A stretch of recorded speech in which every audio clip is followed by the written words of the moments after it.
జగన్నాథం రాహుల్. మా నాన్నగారు జగన్నాథం బాబురావు గారు, అమ్మగారు గొల్లా ప్రభావతి గారు. ఇద్దరు గవర్నమెంట్ టీచర్లు అండి. అద్దంకి మండలం బాపట్ల జిల్లాకు చేస్తున్నారు. సివిల్ సర్వీసెస్ రాయాలి అనేది చిన్నప్పటి నుంచి from 6th to 7th standard నుంచి ఉండిందండి లోపల. నాన్నగారు ఎప్పుడు సివిల్ సర్వీసెస్ గురించి చెప్పటం, లేదు సమాజానికి తిరిగి ఇవ్వాలి అనే దృక్పథాన్ని నాలో నాటడం అది చిన్నప్పటి నుంచి చేసేవారండి. అంటే నాన్నగారు ఆయన కుటుంబం నుంచి మొదట చదువుకున్న వ్యక్తి ఆయన. సో చదువు గురించి ఇంపార్టెన్స్ ఆయనకి బాగా తెలుసు. అమ్మగారు కూడా తన రెస్పెక్టివ్ ఫ్యామిలీ నుంచి మొదట చదువుకున్న వ్యక్తి. చిన్నప్పటి నుంచి వాళ్ళు ఇచ్చిన ప్రోత్సాహం కానీ, వాళ్ళు నాకు ఇచ్చిన సపోర్ట్ కానీ, నేను బీటెక్ ఐఐటి మద్రాస్లో కెమికల్ ఇంజనీరింగ్ చేశానండి. 2022లో నేను పాస్అవుట్ అయ్యాను. ప్లేస్మెంట్ కూర్చోలేదండి నేను. అప్పుడు కూడా నాకు సపోర్ట్ ఇచ్చి మా పేరెంట్స్ నాకు ఇంట్రెస్ట్ ఉన్న సివిల్ సర్వీసెస్ వైపు పంపించడానికి సెకండ్ థాట్ ఏం పెట్టుకోలేదు వాళ్ళు. మా అమ్మగారు చాలా సాక్రిఫైస్ చేసేసారండి. అంటే హెల్త్ పరంగా కానీ, ఫినాన్సెస్ పరంగా కానీ చాలా కష్టపడ్డారు ఇద్దరు, మా పేరెంట్స్ ఇద్దరు. నా చెల్లెళ్ళు ఇద్దరు ఉన్నారు, ట్విన్స్ అన్నమాట.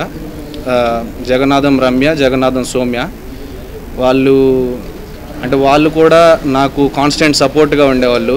ఎప్పుడు నాకు ఇబ్బంది వచ్చినా నేను వాళ్ళకి ఫోన్ చేసి కొన్ని జోకులు వేసుకుంటే మళ్ళీ ఫ్రీ అయిపోయేవాడిని, స్ట్రెస్ ఫ్రీ ఉండేది. అమ్మ ఎప్పుడు కాన్స్టెంట్ సపోర్ట్గా, ఎప్పుడు జోవియల్గా మాట్లాడుతూ ఉంటారు. నాన్న రోజు ఫోన్ చేసి నా ఎడ్యుకేషన్ ఎలా అవుతుందని చెప్పి అది కనుక్కుంటూ ఉండేవాళ్ళు. నా ప్రిలిమ్స్, మెయిన్స్ అండ్ ఇంటర్వ్యూ స్టేజ్లో మేడం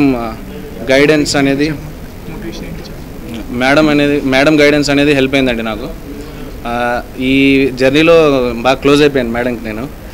అది మంచి టేక్ అవే నాకు. మోటివేషన్ అనే పాయింట్ ఆఫ్ వ్యూలో నేను ఐఐటి మద్రాస్లో ఉన్నప్పుడు ఎన్ఎస్ఎస్లో వర్క్ చేశానండి వాలంటీర్గా.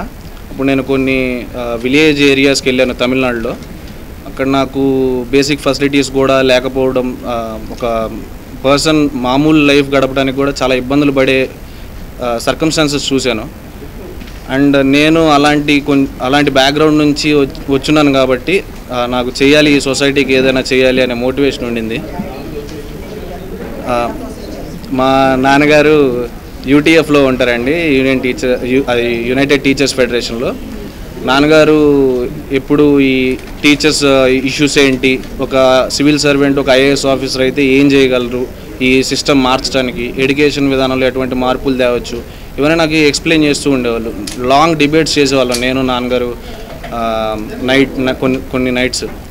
అలా ఆయన దృక్పథాలు, ఆయన వాల్యూస్ని నేను తీసుకోవటం వల్ల ఈరోజు ఈ సర్వీస్ వచ్చింది అనేది నమ్ముతానండి నేను.